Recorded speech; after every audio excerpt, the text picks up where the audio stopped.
너한테 소중하고 특별한 사람이 Setbiul akan menjawab perasaan Dayun nanti saat lulus ujian GED-nya. Karena Setbiul telah menunggu Dayun sangat lama dan kini Dayun juga akan menunggu Setbiul. Di Toserba, Pak Choi sangat terkejut dengan kedatangan Jang Mi. Sebelum kembali ke Tiongkok, Jang Mi meminta Pak Choi untuk mencari Bugong dengan menanyakannya ke alumni Busan. Pak Choi mengaku tidak pernah bertemu dengan Bugong selama 40 tahun.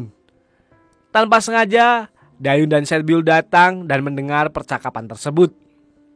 Kemudian, Dayun sempat marah, namun ketika mendengar namanya adalah Jang Mi, lalu Dayun menyadari bahwa itu sangat berbahaya bagi ayahnya. Singkat cerita, Pak Choi menyuruh agar Jang Mi pulang. Setelah itu, Pak Choi menjelaskan hubungan rumit cinta segitiganya antara Jang Mi dan Bugong di masa lalu. Karena Dayun yang masih agak kesal, akhirnya pergi tanpa menggantikan ayahnya yang berjaga di Toserba. Sesampainya di rumah, Dayun memanjakan ibunya dengan memijat kakinya. Setbiul juga ikut memijatnya. Lalu scene berpindah. Ketika di kamar, Setbiul merasa aneh karena sekian lama menanti Dayun, namun saat ini malah tumbuh perasaan takut. Tak lama kemudian, Dayun mengajaknya untuk makan ramyeon. Namun, rencana mereka gagal karena Bugong keluar dari kamar dan sangat berenergi di depan TV. Kemudian untuk berjaga-jaga, mereka bersepakat untuk membuat kode. Anggur berarti sampai jumpa, dan strawberry berarti tidak mengerti. Scene berpindah. Bugong, Dayun, dan Yeonjo sedang mengurus kontrak Toserba untuk dikelola kantor pusat. Tetapi setelah mendapat telepon, Dayun harus segera pergi. Kemudian, Yeonjo memulai pergerakan untuk bisa mengambil hati Bugong dan memberikan tas kulit untuknya. Sebelum pergi, Yeonjo sempat berterima kasih dengan Setbiul karena sudah mengingatkan betapa berharganya Dayun. Di sisi lain, Dalsik dan Gyumbi melihat pasangan muda-mudi yang beraksi, dan mereka pun tak mau kalah.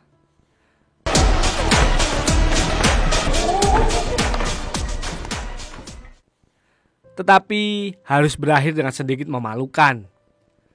Kemudian Dalsik mengajak Gyumbi untuk berlatih lebih keras agar bisa mengalahkan mereka. Di tengah kemesraan yang berlangsung, Dalsik melihat seekor nyamuk. Di sebuah tempat yoga, mereka akhirnya meresmikan hubungannya untuk pacaran. Sedangkan Setbiul telah datang ke kantor polisi karena agensi Mindbox yang berhasil ditangkap. Dan mereka akan mendapat kembali depositnya selagi mengikuti protokol. Scene berpindah. Di Toserba, Setbiul kepikiran dengan pembicaraannya bersama korban Mindbox lainnya yang mengatakan bahwa keluarga Dayun pasti harus ekstra bersabar dengan Setbiul. Tak lama kemudian, Dayun datang dan membuat Setbiul terkejut. Singkat cerita, Dayun mengajak Setbiul untuk makan pizza. Dan Dayun memberitahukan Setbiul mengenai manajer toko yang menggantikannya adalah Pak Bai. Jika sesuatu terjadi dengan Setbiul, maka Dayun akan menunjukkan taringnya. Di sisi lain, Gyumbi dan Dalsik hendak meminta restu kepada Setbiul juga Dayun. Karena melihat tangan mereka, Setbiul mengira tangan mereka terkena lem.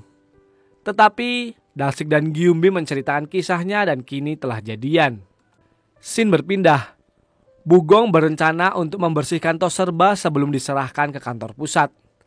Namun Pak Choi agak keberatan dan dia akan ikut, namun meminta agar Bugong tidak pergi saat bersih-bersih dengan alasan ada klien.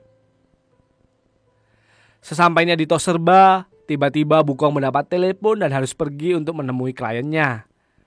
Dan tiba-tiba penelepon tersebut tidak jadi mendaftar asuransi karena melihat di internet yang lebih murah. Sedangkan di Toserba, Jang Mi kembali menemui Pak Choi. Lalu Jang Mi menitipkan surat untuk Bugong. Surat tersebut telah Jang Mi tulis sebelum meninggalkan Busan. Namun belum juga terkirim dan tiba-tiba Bugong telah di depan Toserba. Kemudian Pak Choi segera membawa Jang Mi masuk ke gudang. Karena melihat suaminya tidak ada di sana, Bugong lalu hendak memulai untuk membersihkan gudang. Tetapi Dayun dan Setbiul berusaha menahannya. Dan tiba-tiba Pak Choi keluar dan mengaku sudah membersihkan gudangnya. Tetapi Bugong yang curiga masih kekeh untuk masuk ke gudang. Akhirnya Bugong melihat Jangmi ada di sana. Dan Jangmi baru menyadari bahwa Pak Choi dan Bugong telah menikah. Singkat cerita, Jangmi heran karena Pak Choi mengatakan bahwa tidak pernah bertemu dengan Bugong sebelumnya. Akhirnya Bugong mengatakan ke Jangmi untuk menganggap tidak pernah bertemu dengannya. Lalu Bugong pergi tanpa kata dan meninggalkan Toserba. Kemudian Bugong berusaha menenangkan diri, namun tiba-tiba mendapat telepon dari Yeonjo. Singkat cerita, Yeonjo memberitahukan kontrak tentang Toserba yang sudah selesai. Karena mendengar Bugong memesan soju, alhasil Yeonjo menawarkan diri untuk minum bersama. Di sisi lain, Dayun sedang menikmati mie berdua dengan Setbyul. Tak lama kemudian, Bugong telah pulang bersama Yeonjo dengan kondisi mabuk. Dan Bugong sangat berterima kasih kepada Yeonjo dan merasa banyak berhutang dengannya. Kemudian, Dayun disuruh Bugong untuk mengantarkan Yeonjo pulang. Lalu Setbyul mencoba untuk menghibur Bugong. Namun Bugong masih menganggap itu adalah Yeonjo, dengan meminta agar membantu Dayun untuk hidup yang lebih baik. Keesokan harinya, Bugong meminta Dayun untuk bertemu dengan Yeonjo dan memaafkan kesalahannya. Namun malam ini, Dayun sudah ada janji dengan Setbyul dan Setbyul merelakan untuk membatalkan janji dengannya, agar Dayun bertemu dengan Yeonjo seperti yang diinginkan ibunya. Scene lalu berpindah. Setbyul memberikan bunga tulip putih untuk Pak Choi agar diberikan ke Bugong sebagai tanda permintaan maaf. Tetapi Pak Choi ternyata punya rencana yang lebih baik dengan memberikan uang 10 juta wonnya ke Bugong. Lalu menjelaskan semua yang terjadi dengan memberikan bunga dari Setbyul dan Pak Choi meminta maaf. Kemudian Bugong menyuruh Pak Choi mengambil uangnya lalu pergi. Karena Pak Choi yang tak mau pergi, akhirnya Bugong yang akan pergi. Di sisi lain, Jangmi telah menunggu Bugong. Kemudian Jangmi hendak menjelaskan semuanya bahwa alasan dia pergi tanpa pamit dan kabar. Namun Bugong tak mau mendengarnya. Dan akhirnya Jangmi memberikan surat yang dia tulis beberapa tahun yang lalu dan pergi untuk kembali ke Zhangji Aji. Di tempat lain, Dayun sedang makan bersama Yeonjo.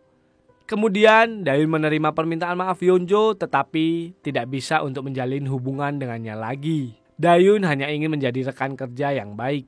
Sedangkan Bugong telah membaca surat dari Jangmi dan mengatakan bahwa Jangmi pergi karena jatuh cinta dengan seseorang dan akan menikah. Di dalam surat tersebut, Jangmi meminta maaf dan juga terselip foto persahabatan mereka di masa lalu. Kemudian Dayun dan Setbyul datang dan Bugong menyambut Dayun dengan membahas mengenai kebaikan Yeonjo. Dan Dayun telah memaafkan Yeonjo dan dia merasa semuanya sudah selesai. Namun Bugong mencoba agar Dayun menerima Yeonjo kembali. Alhasil Setbyul pamit untuk ke kamar. Kemudian Dayun marah karena ibunya menyuruh untuk baikan lagi dengan Yeonjo. Namun Bugong meminta itu demi kehidupan Dayun yang lebih baik. Alhasil Dayun membentak ibunya karena sakit hati yang masih membekas.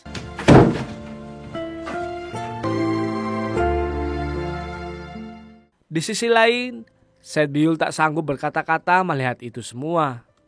Keesokan harinya, Setbyul dibuat kesal oleh Pak Bai karena hendak membuang tempat belajarnya. Di sana juga ada Kyung Hee yang mengaku ikut Muay Thai dengan sabuk hitam. 잘 지내보죠?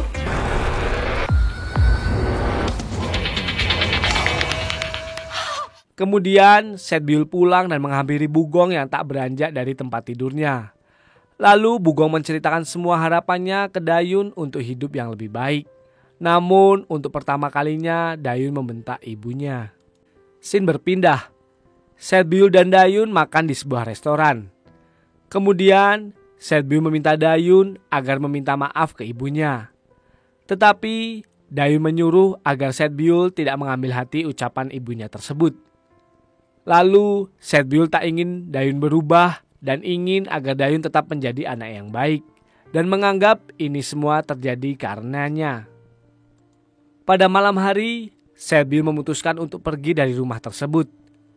Dan Dayun terkejut melihat dirinya ada dua dan naasnya Setbyul pergi dengan Dayun yang sebagai manajer toko. Ternyata itu hanya sebuah mimpi. Pagi harinya, Dayun mencari Setbiul ke kamarnya. Namun, dia hanya menemukan beberapa kotak dan sepucuk surat. Di dalam surat tersebut, Setbiul mengakhiri hubungannya dengan Dayun.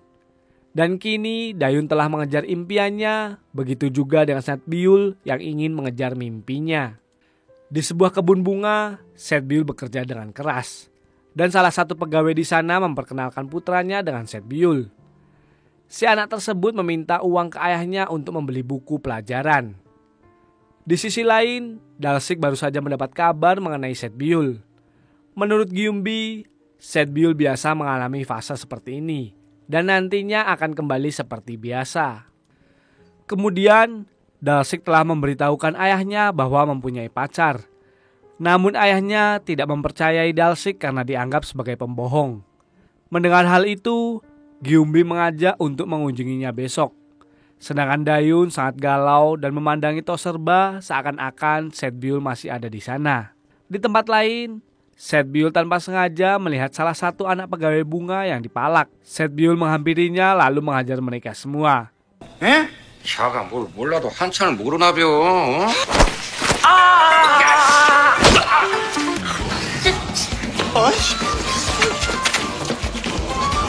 Karena merasa takut akan yang terjadi dengannya nanti, adik-adik tersebut mengejar para pembegal untuk memberikan uangnya. Scene berpindah. Dalsik dan Gyumbi telah melakukan perjalanan ke kampung halaman. Karena mengira pria tersebut adalah ayah Dalsik, alhasil Gyumbi bergegas memperkenalkan diri. Namun itu hanyalah asisten ayahnya. Pada akhirnya Gyumbi bisa bertemu dengan ayah Dalsik. Singkat cerita, ayah Dalsik adalah saudagar kaya bahkan mempunyai helikopter untuk menyiram padi. Mendengar hal itu, Gyumbi sangat terkejut. Setelah berbincang-bincang, mereka hendak menuju landasan helikopter. Namun tiba-tiba, Dalsik melihat Setbiul dari kejauhan.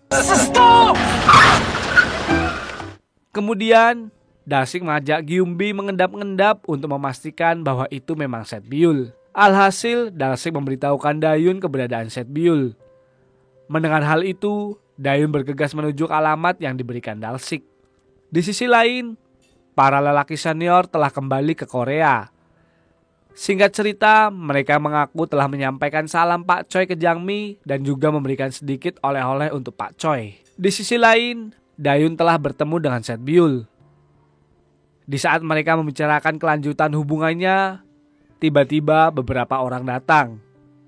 Mereka adalah kakak dari siswa yang dihajar Setbiul sebelumnya. Kemudian, Setbiul memberitahukan Dayun kejadian sebelumnya yang mengundang kekacauan tersebut. Dan kali ini, Dayun akan turun tangan untuk melawan mereka semua. Alhasil, Dayun menganalisa semua posisi lawannya dan memprediksi gerakannya. Namun, teori terkadang tak sesuai dengan kenyataan. 역시 원투 스트레이트가 날라온다.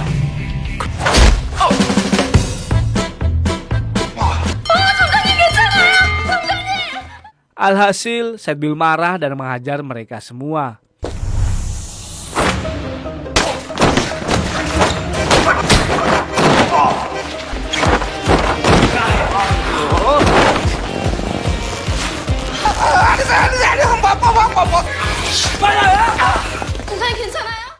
Kemudian, Dayun dan Setbiul duduk berdua. Dayun merasa Setbiul akan baik-baik saja di sana. Dan Dayun akan menunggu kepulangan Setbiul dan juga menunggu jawaban atas perasaannya untuk Setbiul. Sebelum pergi, Dayun mengingat kejadian 10 tahun yang lalu, saat dimana dia menyelamatkan Setbiul. Setelah kejadian tersebut, membuat Dayun memulai untuk membantu orang lain. 네 똥도 굵다!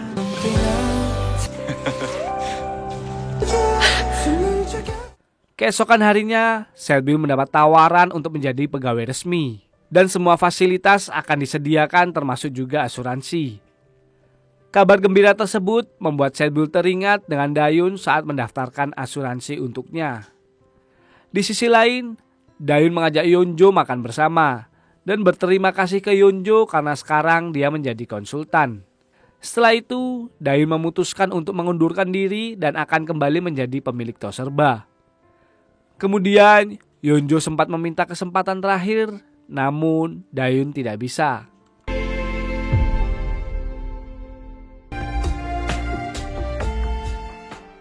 Scene berpindah, Yeonjo mengajak ibunya untuk makan di warteg. Sementara itu, Yeonjo telah memutuskan untuk kembali ke Amerika dan akan bekerja di perusahaan rintisan yang cukup bagus di sana.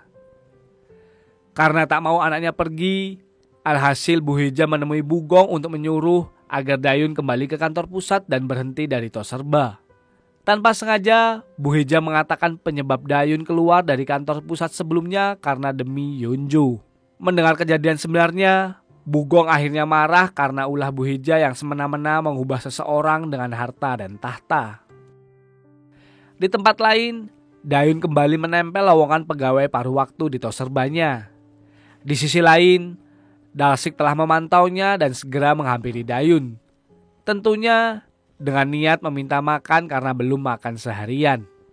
Scene berpindah. Dayun memberitahukan ibu dan ayahnya bahwa Setbiul telah pergi dan menceritakan semua mengenai Setbiul. Karena Bugongnya agak bingung, akhirnya teringat kejadian waktu itu.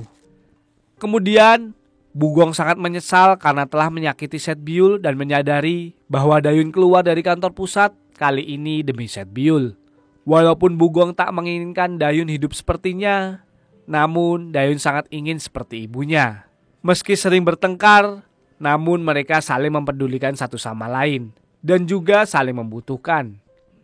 Lalu Dayun yakin bahwa itu adalah kebahagiaan yang sebenarnya. Merasa terharu, Bugong lalu menyuruh agar Dayun segera membuka tos serba. Dan kini Bugong baru menyadari bahwa telah mencapai keberhasilan dalam hidupnya dan mengajak Pak Choi untuk bikin anak lagi. Di tos serba, Dayun telah bekerja selama 32 jam nonstop. Tak lama kemudian, Dalsik datang untuk menggantikannya. Sedangkan Setbiul telah mendapat pesan yang memberitahukan bahwa telah lulus ujian dan sertifikatnya telah dikirim ke alamatnya. Dan agak bingung karena alamat tersebut adalah rumah Dayun. Akhirnya ketika malam hari, Setbiul mengendap untuk mengambilnya. Namun tiba-tiba, Bugong dan Pak Choi datang membuatnya harus segera bersembunyi.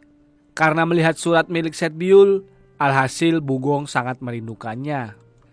Setelah itu, Bugong menyuruh agar Pak Choi pergi ke tos serba untuk menggantikan Dayun. Mendengar Dayun telah keluar dari kantor pusat, membuat Setbiul terkejut. Alhasil, Bugong meminta maaf atas semua yang terjadi ke Setbiul. Sedangkan Dayun kembali untuk menjaga tos serba hingga tertidur. Tak lama kemudian, Setbiul datang menemui Dayun di tos serba. Akhirnya mereka kembali bersama untuk melepas rindu.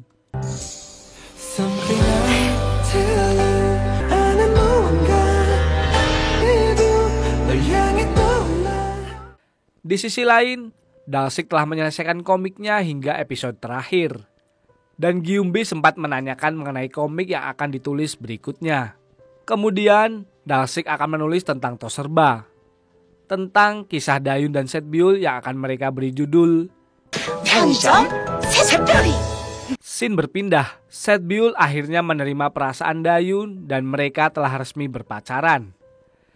Di sisi lain, Bugong telah memenangkan anugerah asuransi secara berturut-turut. Sedangkan Dalsik dan Gyumbi semakin kompak. Dan nasib Yeonbiul telah memulai debutnya, walaupun tak lupa jatuh. Dan akhirnya film pun tamat.